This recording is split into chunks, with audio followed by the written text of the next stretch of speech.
Salut, salut. J'espère que vous allez tous et toutes bien, que vos proches vont bien, que ceux qui ont repris les cours, que ça se passe bien. Aujourd'hui, je vais encore une fois vous parler de racisme.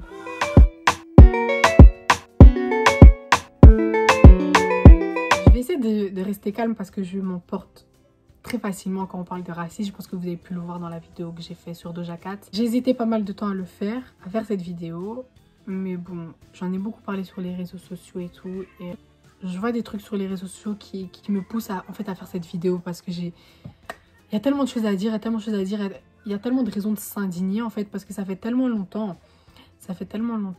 Genre, l'esclavage a été aboli, mais l'homme noir n'est toujours pas en paix, quoi. Et j'ai l'impression que l'homme noir ne sera jamais en paix, que ce soit en Europe, en Amérique, en Asie, même en Afrique, même dans notre propre continent, on n'est pas en sécurité, quoi, genre.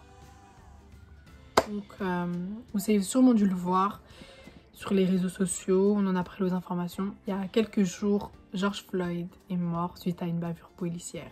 Alors, George Floyd n'était pas un assassin, n'était pas un voleur, n'était pas un violeur, n'était pas un pédophile, c'était pas un criminel.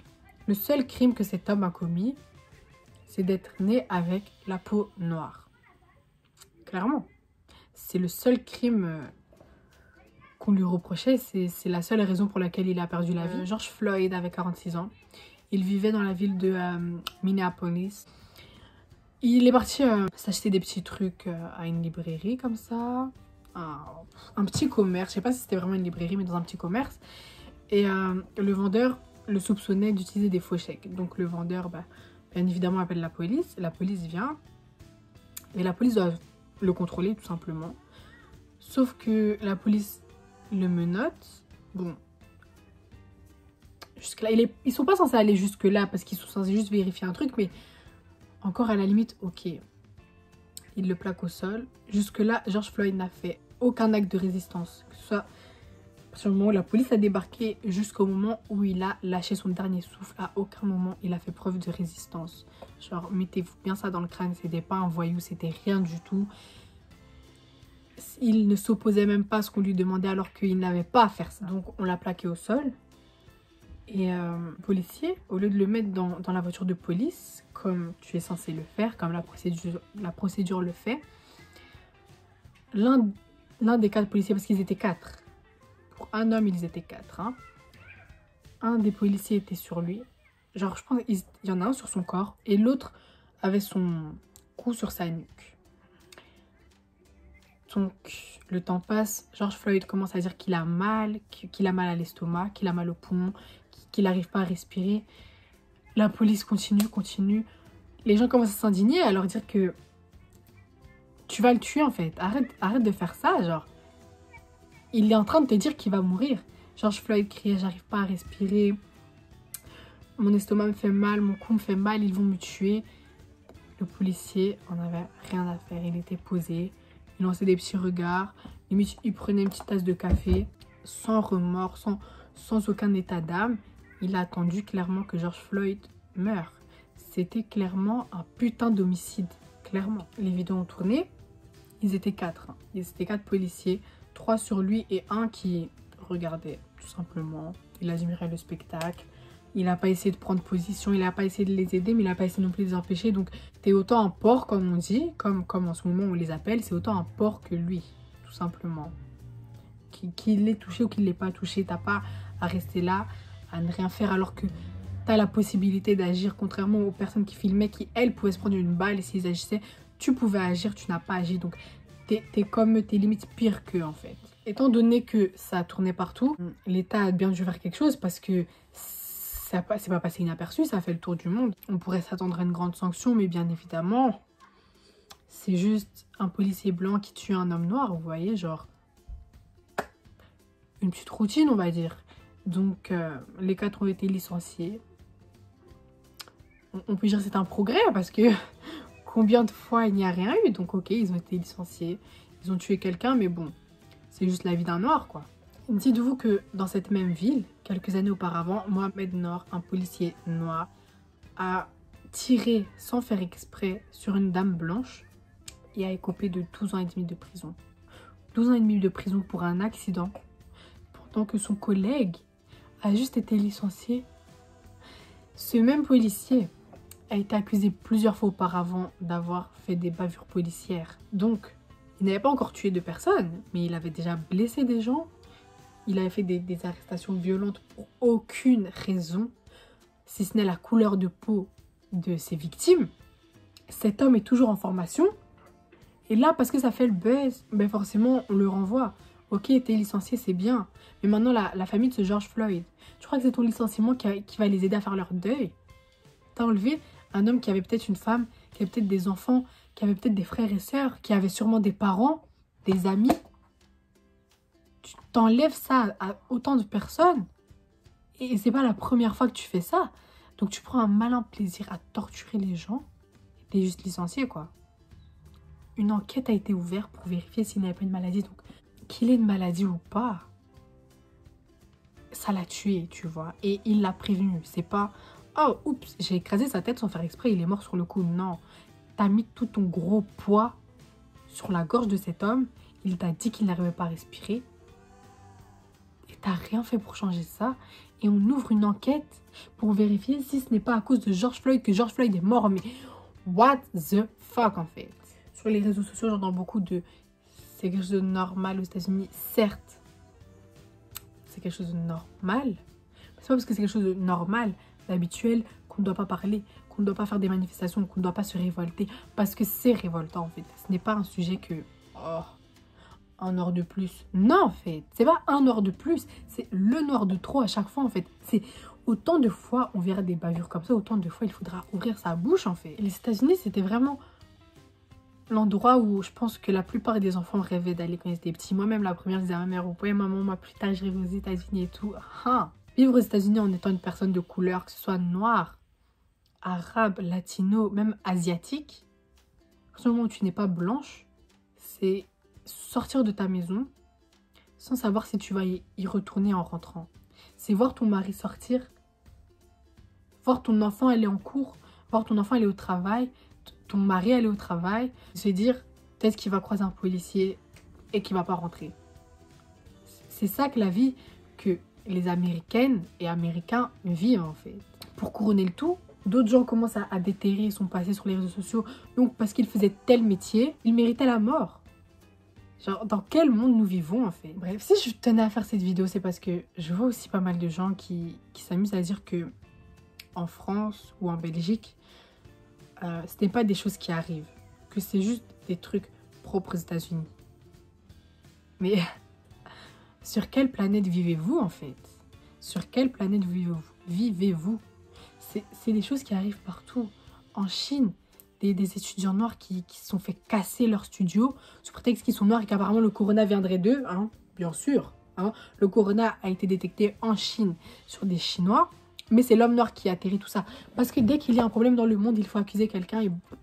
Il est un peu trop foncé à mon goût, ça va être sa faute.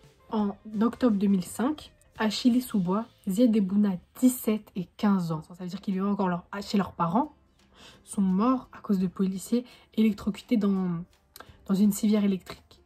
Donc ça veut dire que là maintenant, t'es une mère qui habite en France, t'es une mère arabe ou une mère noire qui vit en France et t'habites dans les cités et tu te dis qu'à tout moment, ton enfant ne peut ne pas rentrer sous prétexte qu'il est un peu trop foncé, qu'il est un peu trop typé. Mais apparemment, ce n'est qu'aux États-Unis. En 2016, Adama Traoré, 24 ans, mort dans la gendarmerie de Persan-Val d'Oise, asphyxié.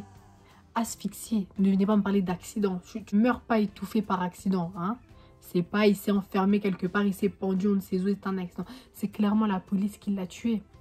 Et avant d'être asphyxié au poste de police, il s'est fait taper dessus. Et des exemples comme ça, on en a à l'appel. On en a à l'appel. Il y a plein de noms, il y a plein d'exemples, il y a plein de personnes. Il y a même des petites filles de 14 ans aux États-Unis qui se font contrôler violemment par la police. 14 ans. Tu sais quoi, 14 ans? La fille n'est ni armée, elle n'a pas de gun sur elle. Il y a tellement de personnes qui sortent de chez eux et qui ne rentrent pas à cause de la police. Alors que la police, c'est les forces de l'ordre. C'est-à-dire que c'est des personnes qui sont là pour faire régner la loi, qui sont là pour ta sécurité. La preuve, tu te fais cambrioler, tu es censé appeler la police. Tu te fais agresser, tu vas porter plainte chez la police. Ils sont censés être là pour nous protéger. Mais comment tu fais si la personne qui est censée te protéger est ton oppresseur? Comment ça se fait qu'il y a des personnes qui, quand ils voient la police, ils n'ont rien fait, mais ils ont toujours un peu peur? Comment ça se fait? Comment ça se fait? Combien de Noirs ou de Maghrébins ou d'autres personnes un peu typées, on va dire, ne se sentent pas à l'aise quand les personnes qui sont censées les protéger sont à proximité? Vous ne trouvez pas qu'il y a un problème quelque part? Alors, certes, en Belgique et en France, c'est moins pire qu'aux États-Unis. Mais sous prétexte que c'est moins courant, qu'il y a moins de bavures que là-bas, on devrait juste fermer notre gueule. Genre, ok, il y a peut-être un noir de temps en temps qui va mourir, mais c'est pas grave. Il est mort parce qu'il est noir, mais c'est pas grave. Bien sûr que si, c'est grave. Bien sûr que si, c'est grave. Et on n'a pas à fermer nos bouches là-dessus, en fait. Là, je vois qu'on parle beaucoup plus de ce qu'avant. Et je suis très heureuse de cela, en fait. Parce que ce sont des sujets graves, ce sont des sujets, quand ça arrive, il faut s'indigner, en fait. Tu peux pas rester en silence et te dire, oh, c'est un noir de plus. Non, c'est pas un noir de plus, c'est le noir de trop. Martin Luther King, Rosa Parks, Malcolm X, toutes ces icônes, les Black Panthers, Nelson Mandela, toutes ces personnes se sont battues pour que l'homme noir soit libre. Et 400 ans d'esclavage, ça n'a pas suffi, quoi. 400 ans d'esclavage, l'esclavage a été aboli. Il y a eu la ségrégation. La ségrégation est plus ou moins abolie. Et maintenant, on s'amuse à les tuer. Donc quoi? L'homme noir, c'est une chasse à l'homme. Jusqu'à ce qu'il n'y ait plus de noirs. Et puis quoi encore? Donc, il y a des psychopathes, des tueurs en série, des violeurs en série, plein de choses comme ça. Mais vous arrivez quand même à vous acharner sur l'homme noir, sous prétexte que sa couleur de peau ne vous plaise pas. Donc, maintenant, c'est l'homme noir qui a décidé de naître noir. Bien sûr que non. Si vous avez un problème là-dessus, autant ouvrir une Bible et dites au Seigneur, hein, dites-le au Seigneur que vous n'aimez pas ses créations. Parce que l'homme noir, à ce que je sache, est aussi une création de Dieu. Dans tout ça, c'est qu'on devrait juste fermer nos gueules. Parce que les bavures policières n'ont pas empiré avec le temps. Elles ont juste commencé à être filmées. On arrive à un stade où on ne se cache même plus. C'est plus, on les prend dans un coin et les tabac, c'est à la vue de tous, en pleine journée, sur le beau milieu de la route, devant tout le monde, on tue un noir. Donc, on est arrivé à ce stade-là, quoi. C'est même plus on se cache en disant une excuse bidon de « j'ai cru qu'il était armé ». Ah non, maintenant, devant tout le monde, allez, chasse à l'homme. Et en plus, ils veulent instaurer une loi pour interdire de divulguer ce genre de vidéos sur les réseaux sociaux. Donc, le moyen qui nous permet de parler, de faire changer un peu les choses, de faire en sorte que les oppresseurs aient une mini punition, on veut nous l'enlever. J'espère vraiment que cette loi ne va pas être acceptée parce que c'était juste une hypothèse, une idée de loi qu'ils voulaient instaurer. Et j'espère par la grâce de Dieu que cette loi ne sera pas mise parce que retourner à l'époque où il n'y avait pas de téléphone, c'est-à-dire une bavure policière, tu la prends dans le journal et encore, tu ne la prends même pas. Tu l'entends de bouche à oreille. Non merci en fait. C'est vraiment triste en fait, genre. Là, ça me touche vraiment comme si George Floyd était quelqu'un de ma famille parce que c'est quelqu'un de ma communauté, vous voyez. Ça aurait pu être mon père, ça aurait pu être mon cousin, ça aurait pu être mon oncle, ça aurait pu être un de mes amis. Sous prétexte que la personne est noire, tu vas lui enlever la vie en fait.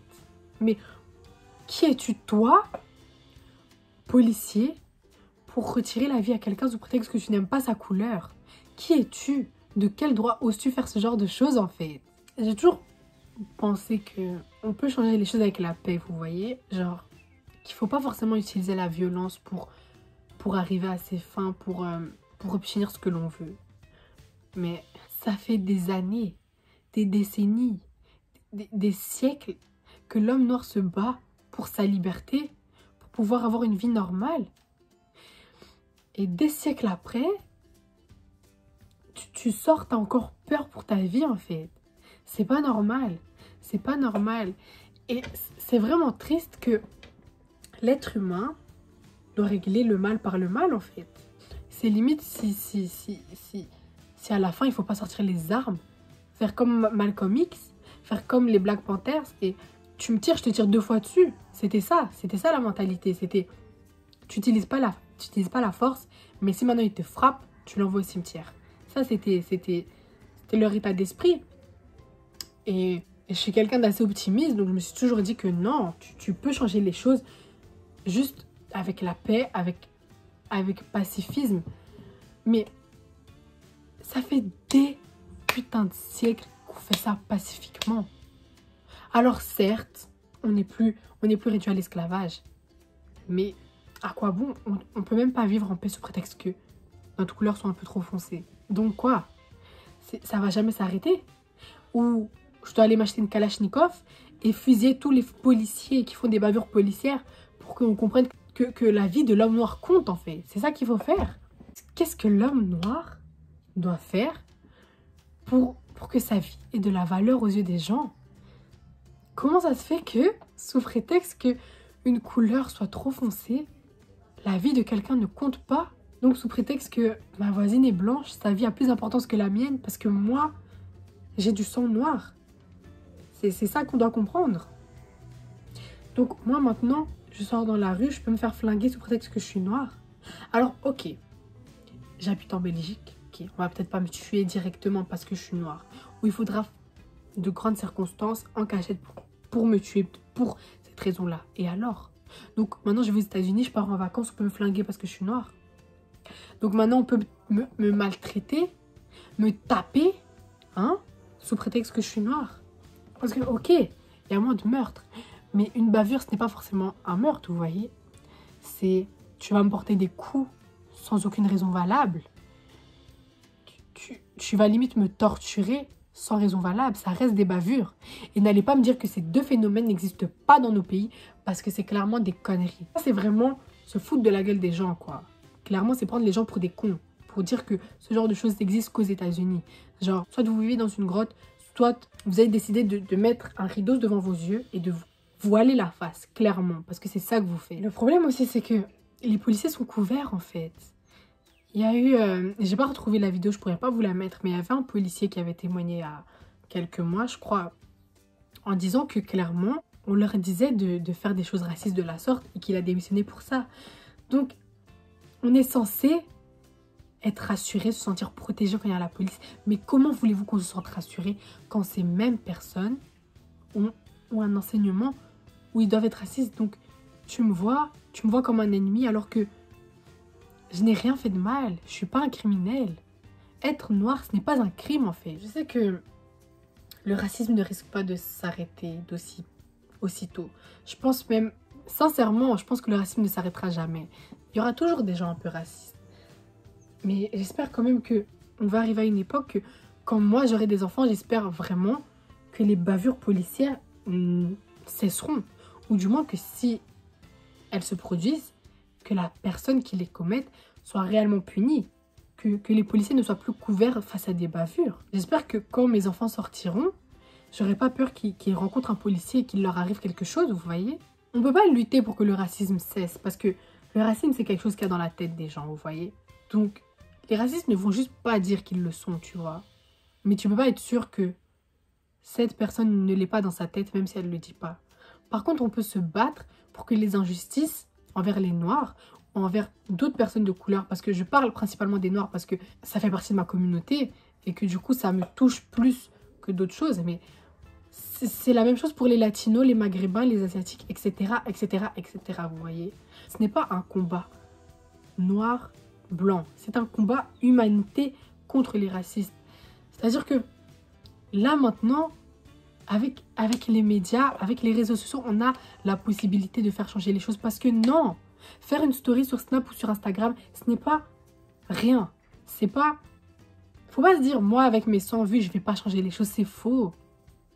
Parce que il y a des personnes, j'ai mis des stories, ils m'ont demandé plus de renseignements et je leur ai dit ce que je savais, vous voyez. Et c'est déjà un grand pas parce que tu informes des gens qui n'ont pas forcément été éduqués avec ce genre de savoir, vous voyez. Moi, mon père m'a très vite expliqué ce genre de choses. Il m'a très bien expliqué que t'es pas 100% noir, mais t'as un parent noir. Ça se voit à ta tête que t'es pas 100% blanche. Tu es métisse, mais aux yeux des gens, aux yeux des racistes, tu es considérée comme une personne noire.